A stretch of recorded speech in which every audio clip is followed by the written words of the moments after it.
Good afternoon, everybody. This is Professor Dingman, and I just wanted to give you a kind of a brief overview of how to analyze poetry as something we already do. You have already been analyzing poetry basically your whole life, okay, with music. So I'm going to demonstrate to you today how music is poetry so you can see that connection and see you've already been doing these things. Yes, poetry can seem a little off-putting because it seems so fancy, highbrow. It seems like it's really difficult to understand, but that's not always the case, right? Yeah, some poems are like that, but not all poems are like that. And like I said, we've already been taught to look for deeper meaning in poetry the same way we've been taught to look at deeper meaning in song lyrics. So I'm going to start there with you guys. We're going to break down um, Ariana Grande's Seven Rings. And the reason I chose this song was because the first time I heard it, I was like, oh, this is too perfect. This is just full of literary devices. And it started off with that music. Okay, so I have the link here to the music video. I'm going to play the lyrics and then stop as we go through so that I can analyze. But I encourage you to listen to the song on your own all the way through so that you can kind of hear the song if you've never heard it before, or read it all the way through once. But we're going to go straight into our analysis. So let's start there. Give me 1 second. I'll restart my share so you can actually hear my sound from the video.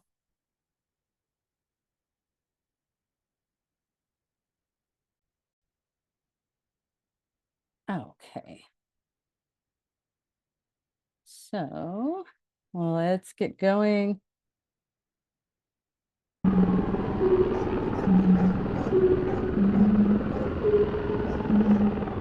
Yeah, breakfast at Tiffany's and bottles of bubbles. Girls with tattoos who like getting in trouble. Lashes and diamonds, ATM machines. Buy myself all of my favorite things. Okay, so let's start off with that first verse or first stanza, we can call it if we're going to be using poetic terms.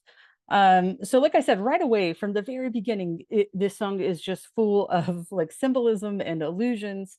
So the music itself, and that's why I said this is the first thing that caught my attention, is that the lyrics are set to my favorite things from The Sound of Music, which was a Rodgers and Hammerstein production.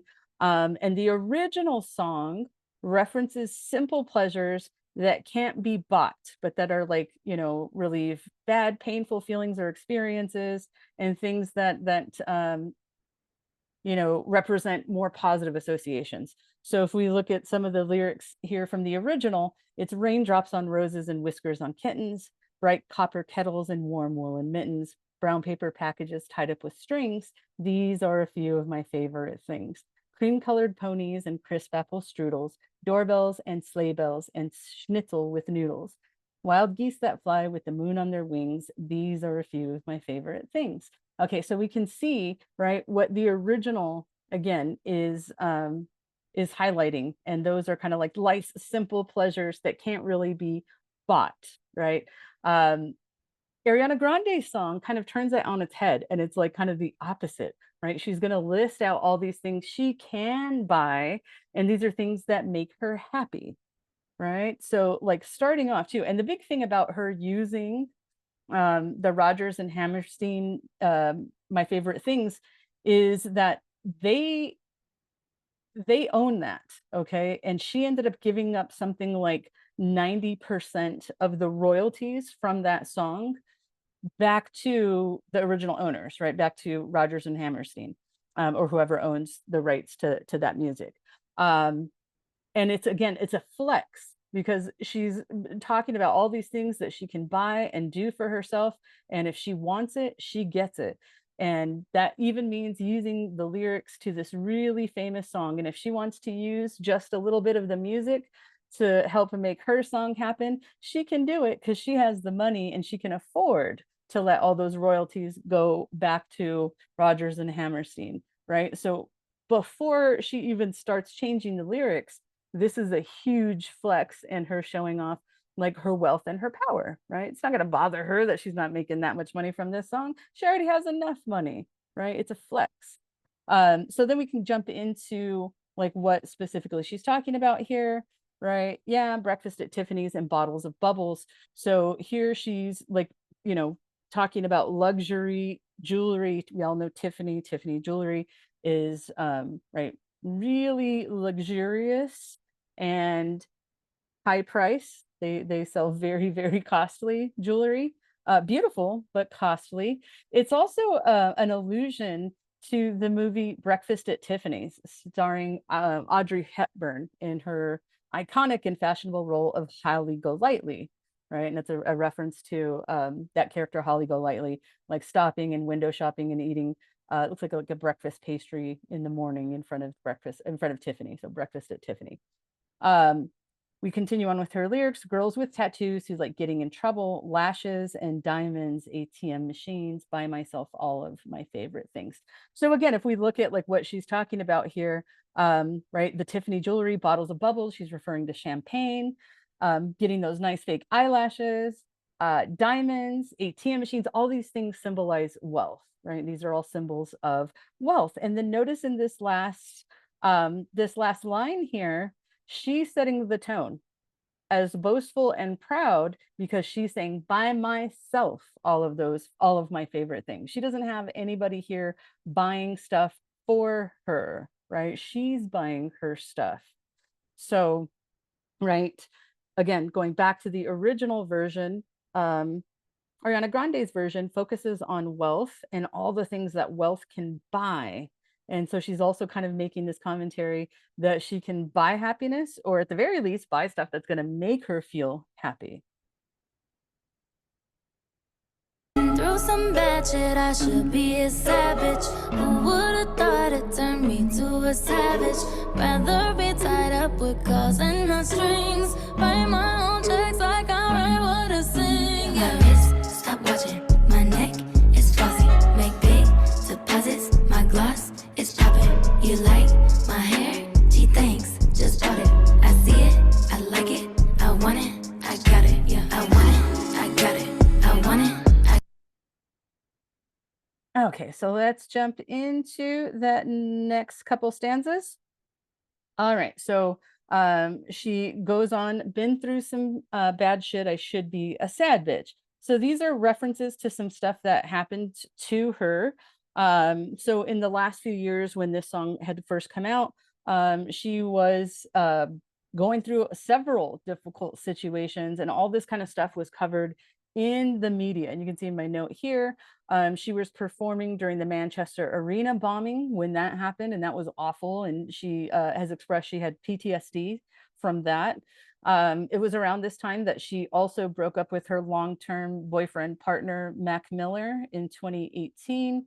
Mac Miller also died of a drug overdose a few months after their split. And at the time, she was publicly dating Pete Davidson. And so there was a lot of media attention around her breakup with Mac Miller, her very fast relationship with Pete Davidson, the fact that they got engaged, and that Mac Miller in that same kind of time frame of her getting engaged also died from a drug overdose, right? So that's what she's referring to in this first line, right? Some of the bad shit that she's been through was, you know, the bombing, the boyfriend breaking up, the new boyfriend and all the media scrutiny, the old boyfriend dying, the new boyfriend, she and Pete, right, split up. That didn't come to fruition. She didn't marry him, right? So what she's saying is like, I should be a sad bitch. I should be pathetic, right? But I'm not. And in this next line, she's saying, who would have thought it turned me to a savage? So she's basically saying like this metaphor, right, of a savage. She's fierce, she's strong. Instead of these difficulties, this bad shit, right, beating her down, she's found a way to use that and empower herself, right? She's saying all these bad things, they didn't beat me down. They turned me into a savage. I take power from all this. And then this next reference is back to the illusion, back to her breakup with Pete Davidson. They broke up in October 2018. And that was the end of that engagement, right? So the reference here, rather be tied up with calls and not strings, write my own checks like I write what I sing. So what she's basically saying here is like, I don't want to be tied down with the dude. I'd rather be tied up with calls. When she's talking to her business calls, right? I'd rather be making business deals than be tied down to some dude. And then the next line is kind of like another boast, another flex, right? She's here saying, I write my own checks, like I write what I sing. And this is kind of a boastful statement in two ways, right? On one way, she's saying, nobody pays for my stuff. I don't need a man paying for my stuff. I don't have my mama paying for my stuff. I buy my stuff. I write my own checks, right? She's also making a reference to her songwriting abilities, right? Not all pop stars write their own music. It's very common for pop stars to just sing the songs that others have written, right? But some artists do write their own lyrics, and they take a great deep sense of pride in the fact that they write their own lyrics or contribute to their songwriting team, right? You can think of like Taylor Swift, Mariah Carey, right, and Ariana Grande. These are women pop stars that actually contribute to their own songwriting. So we're getting kind of this power and independence, right? She's kind of giving us this imagery of this powerful woman just signing checks and not caring. Okay.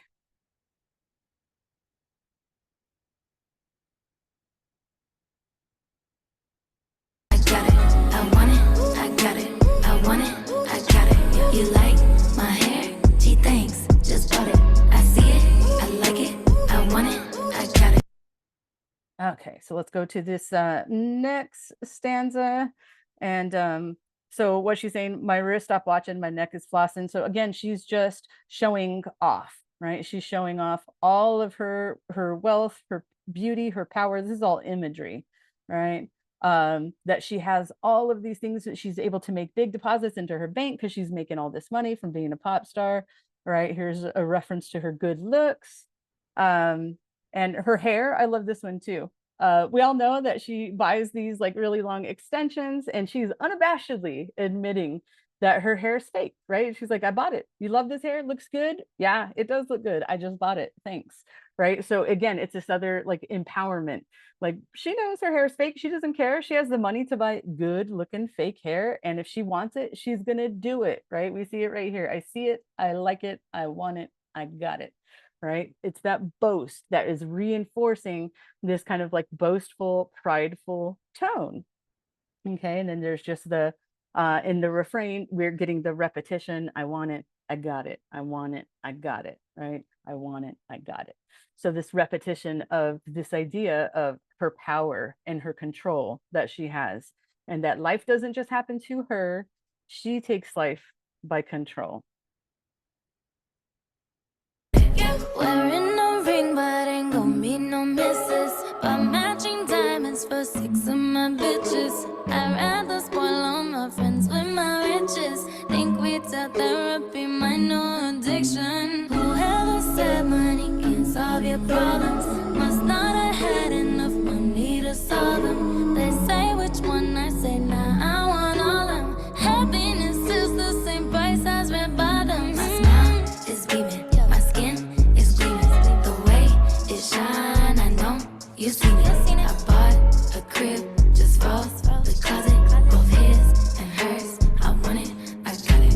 I want it, I got it. I want it, I got it. I want it, I got it.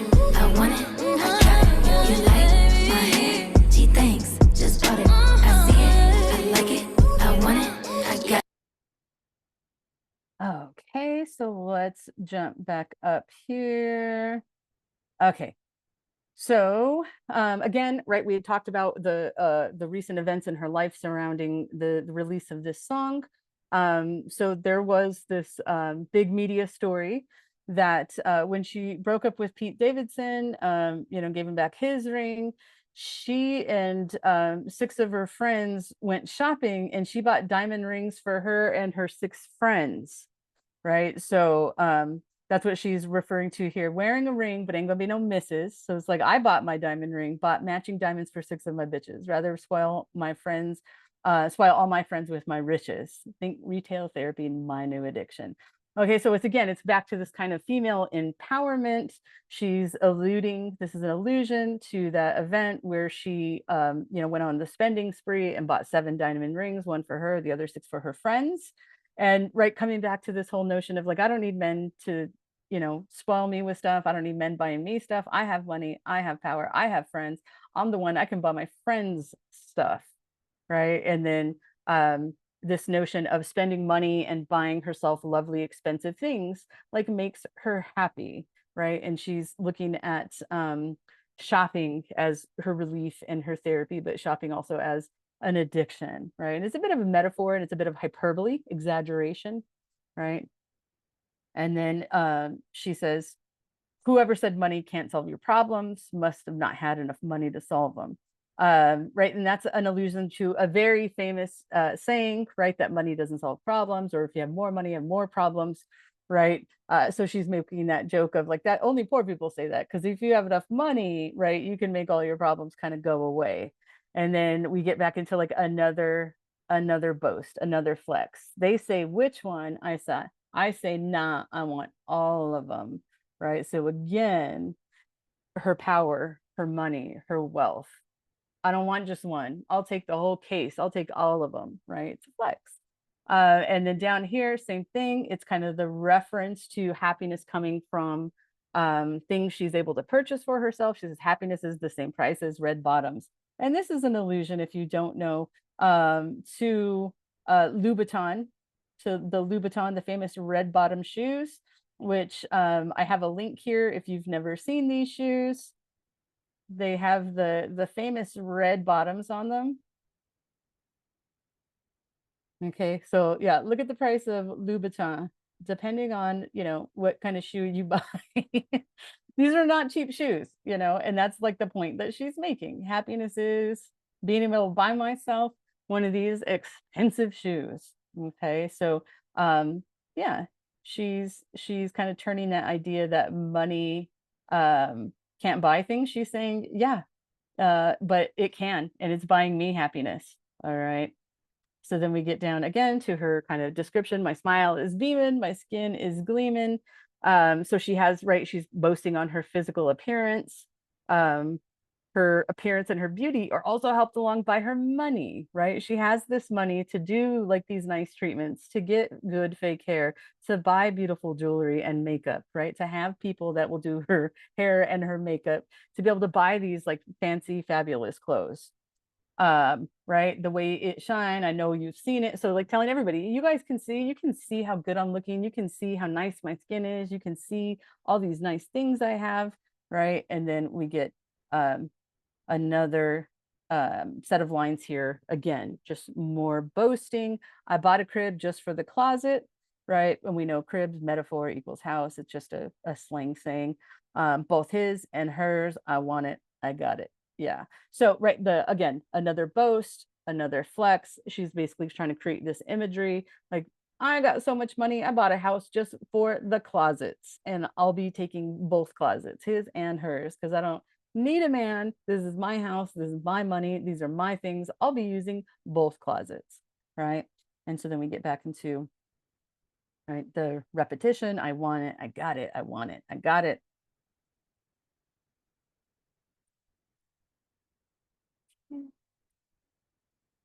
And my receipts be looking like phone numbers. If it ain't money, then wrong number. Black card is my business card. The way it be setting the tone for me. I don't need a brag, but I be like, put it in the bag, yeah. When you see the max, they stacked up like my ass, yeah. Shoot, go from the south to the booth. Make it all back in one loop. Give me the loot. Never mind, I got the juice. Nothing but never we shoot. Look at my neck, look at my deck. Ain't got enough money to pay me respect. Ain't no budget when I'm on the set. If I like it, then that's what I get, yeah. I want it.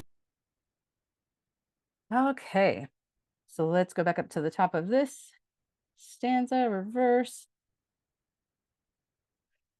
Okay, so if it ain't money, then wrong number. So in other words, if you're contacting me with like a business deal with money to be made, then don't call me. You're calling the wrong person. I'm here to make money. I'm here to make moves.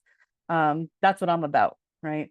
And then the next line, black card is my business card. It's an allusion to the Amex black card, which again is the credit card like the extreme wealthy have, right? If you don't know what that is, Google it. Look up the black Amex card. And then she says right here, the way it be setting the tone for me, right? The way it be setting the tone for me. You just got to pull out the black card. It is so well known, right, that these kinds of credit cards exist, that's if you just flash that card, people know you have money, right? Especially if you're shopping, if you're in like luxury retailers, break out that black card. They know exactly what that means. They know it means you have money and you're here to shop. Right. And then it's kind of funny. She says this, I don't mean to brag, but I'd be like, yeah, put it in the bag. The whole song is her bragging. The whole song is her bragging. I find that funny. And the other thing too that's going on, we haven't gotten a chance to really talk about that. But there's like all the rhyme too, right? So it's not just end rhyme, but she's also doing kind of internal rhyme. I don't mean to brag, but I like put it in the bag, racks, stacked, ass. So we got some internal rhyme, but these are also kind of considered slant rhymes, right? Like the sound. Brag and bag match and rhyme exactly, right? But racks and ass don't kind of match up exactly with brag and bag, but they still have that sound. That's what we call slant rhyme, right? Slant rhyme. And that's very popular in music. A lot of rap, hip hop, R&B use a ton of slant rhymes. All right. And then here, the metaphor that she's using for racks, it's she's talking about racks of cash, right? And a rack is $1,000.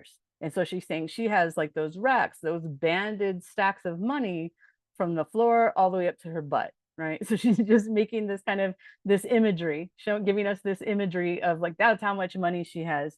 She has racks, bundles of $1,000, but multiple bundles of $1,000 in each bundle stacked all the way up to her butt, right? Shoot, go from the store to the booth, make it all back in one loop, get me the loot. So here she's saying she'll make the money she spends right back on just a few words of a song or on a sponsored video of a post, right? So it's like, yeah, she's gonna go spend all this money, and then she's gonna make it all right back, because that's how, like how much of a star she is, how popular her stuff is, how many deals she got going. So like, yeah, she can go to Louboutin and buy like, any shoe she wants. Yeah, she can go to Tiffany and buy 7 rings for her and her friends, right? And it's not even a big deal, because she's saying like, I'll make it all right back in one little bit of music. Or as we know too, celebrities, musicians, you can be an influencer. And if you're, posting stuff on Instagram for different brands, you get sponsored, right? So she can make thousands to millions of dollars in just like a sponsored 5-second, Instagram video or TikTok or whatever it is she wants to do, right?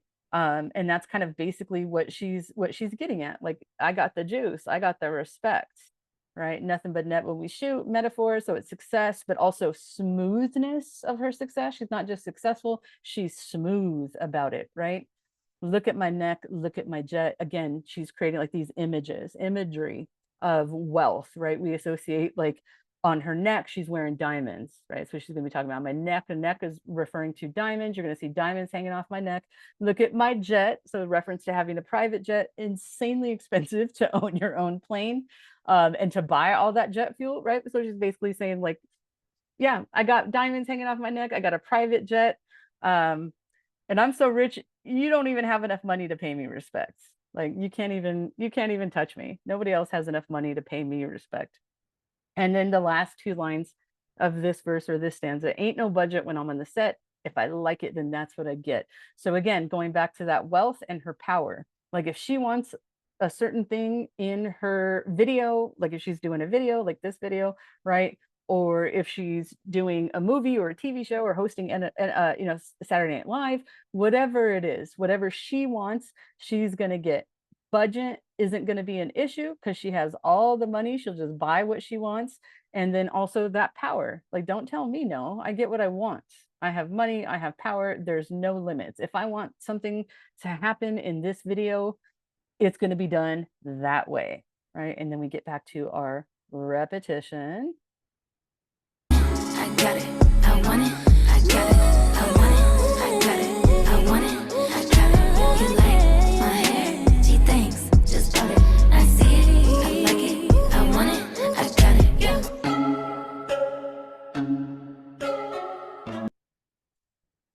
Okay. So, the video, if you want to watch the video, you totally can all the way through. It's just a reflection of basically everything that she's saying here. Um, right. But overall, just, the rings, we have symbolism. It symbolizes like the wealth, material possessions that she's acquired. Those diamonds are also a commitment to her friendship, right? And that she really respects her, and is committed to her friendships over romantic relationships. And again, if you're very familiar with Ariana Grande's private life, right? She um, kind of has like tumultuous relationships and is in and out of relationships pretty quickly, right? And it seems like she's kind of making the comment here, friendship is the thing that is the constant in her life. And we associate diamonds, right, with engagement, love, marriage. And here she's also kind of turning that symbol again on its own. She bought diamond rings for her friends to wear as a symbol of like their love and friendship for one another, um, as friends, and not in this traditional love marriage kind of symbolism, right? The champagne, like we said, luxury, celebration. um it just kind of keeps going on. All the things that she's showing, all these images, um is just a reflection of those themes, right? That if you have enough money, you can buy happiness, you can buy power, those types of things, move the world, right? And again, back to the whole thing with the song, like the fact that she was willing to give up all of that money and all those royalties just so she can use the song and say that she was using that song, right?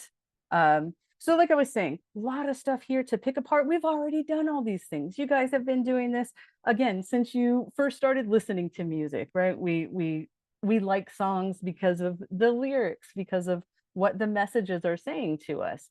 So I just wanted to demonstrate to you that, right, this is what we do in poetry too. You've already been exposed to these skills, you already know how to do it, right? We're just going to kind of take it in more of a formal direction and start to apply these same kind of concepts to poetry. All right. Well, thank you guys so much. I hope you enjoyed this kind of brief little introduction to poetry and some poetic terms. We're going to be working on refining our vocabulary, really understanding these terms this semester, and applying that to the poems that we see to extrapolate our meaning. Okay, I will see you in the next one. Thank you all.